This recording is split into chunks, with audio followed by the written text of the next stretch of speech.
साथियों नमस्कार, हमारे चैनल में आपका स्वागत है। मैं हूं रामचंद्र मौर्य।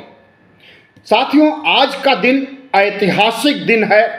सुप्रीम कोर्ट के फैसले के तहत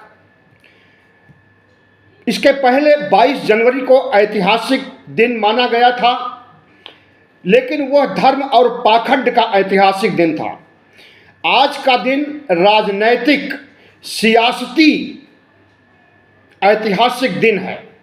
आज के दिन सुप्रीम कोर्ट ने मोदी सरकार के सबसे बड़े कानून को असंवैधानिक कहा है।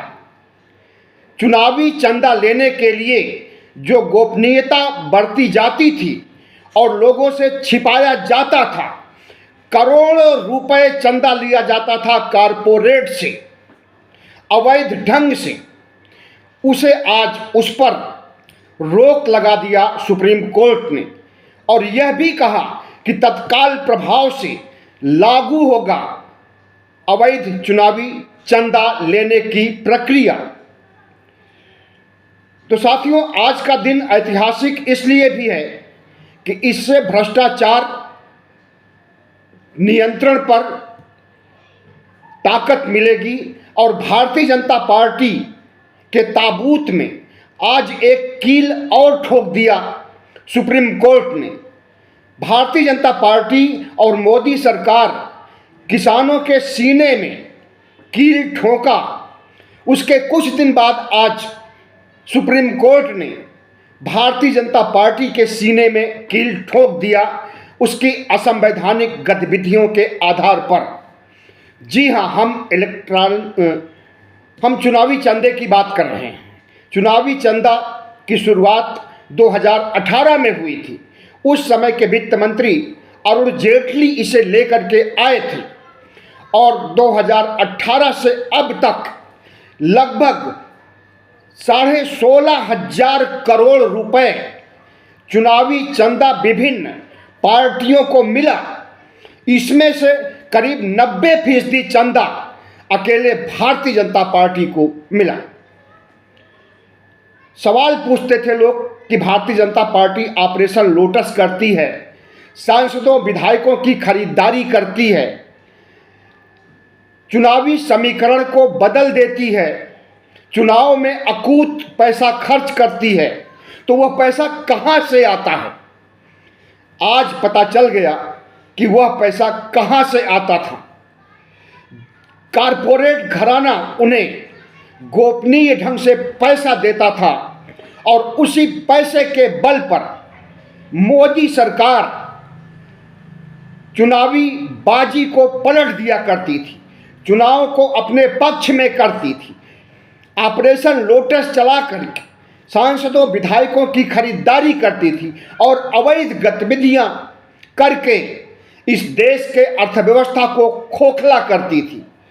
आज पता चला कि भारतीय जनता पार्टी देश के हर जिलों में 5 सितारा दफ्तर कैसे बनाया। आज पता चला कि भारतीय जनता पार्टी किस तरह से सांसदों विधायकों को करोड़ों रुपए दे करके खरीदती थी। अभी हाल ही में अरविंद केजरीवाल ने आरोप लगाया कि भारतीय जनता पार्टी आम आदमी पार्टी के 21 विधायकों को 25-25 करोड़ रुपए दे करके खरीदना चाहती है, मोल भाव कर रही है आम आदमी पार्टी की सरकार को गिराने के लिए। आज पता चला कि भारतीय जनता पार्टी के पास इतना अकूत पैसा कहां से आता है। सीक्रेट इलेक्टोरल बॉन्ड असंवैधानिक है, सुप्रीम कोर्ट ने कहा, और यह भी कहा कि असंवैधानिक कैसे है। इससे विकास नीतियां प्रभावित होती हैं। जो कारपोरेट चंदा देता है वह अपने पक्ष में सरकारी मशीनरी को कर लेता है। विकास नीतियां, विकास के लिए जितने एक्ट कानून बनाए जाते हैं उसको अपने पक्ष में कर लेती है। आज पता चला कि अडानी ने किस तरह से 3 काले कानूनों को पास कराया था और राहुल गांधी अरसे से कहते आ रहे हैं कि यह सरकार मोदी सरकार नहीं है, यह सरकार अडानी सरकार है। अडानी के पैसों से चलती है और अडानी के लिए कानून बनाती है और अडानी की रक्षा करती है। सुप्रीम कोर्ट का कहना है कि संविधान के अधिनियम 19A का उल्लंघन करता है यह कानून। अभिव्यक्ति की आज़ादी पर अटैक करता है secret electoral bond. Supreme court ने SBI को आदेश दिया है कि जितना भी चुनावी चंदा लिया गया है 2018 से 2023 तक, जिन जिन पार्टियों को जितना पैसा मिला है उसका काला चिट्ठा चुनाव आयोग को दे। 31 मार्च तक और 13 अप्रैल तक चुनाव आयोग अपनी वेबसाइट पर इसे प्रकाशित करे कि किस पार्टी को कितना चंदा मिला है। तो जाहिर है कि 90% चंदा भारतीय जनता पार्टी को मिला है और उसकी सबसे बड़ी ताकत यही गुप्त चुनावी चंदा था। प्रधानमंत्री नरेंद्र मोदी को बहुत बड़ा झटका लगा है। आज भारतीय जनता पार्टी के नेता सत्ते में आ गए हैं, उबर नहीं पा रहे हैं निराशा से, कुंठा से और परेशानियों से। भारतीय जनता पार्टी जिस तरह से किसानों के साथ अन्याय कर रही है, बेरोजगारों के साथ अन्याय कर रही है और जिस तरह से इस देश की जनता को लूट रही है और प्रजातंत्र को मखौल बना रही है, संविधान को खत्म कर रही है, उसकी प्रक्रिया में कोई कमी आएगी या तो आगे पता चलेगा। लेकिन आज इतना सुनिश्चित हो गया कि भारतीय जनता पार्टी गलत ढंग से, अवैध ढंग से चंदा नहीं प्राप्त कर सकती है आगे, और पीछे जितना चंदा प्राप्त की है उसका खुलासा करना होगा SBI को, चुनाव आयोग को। सवाल उठता है कि क्या नरेंद्र मोदी सरकार इस गुप्त चुनावी चंदे पर जो प्रहार किया है सुप्रीम कोर्ट ने, इसका कोई काट खोजेगी? क्या सुप्रीम कोर्ट के इस फैसले के खिलाफ कोई दूसरा कानून बनाएगी जिससे कि वह चुनावी लूट को,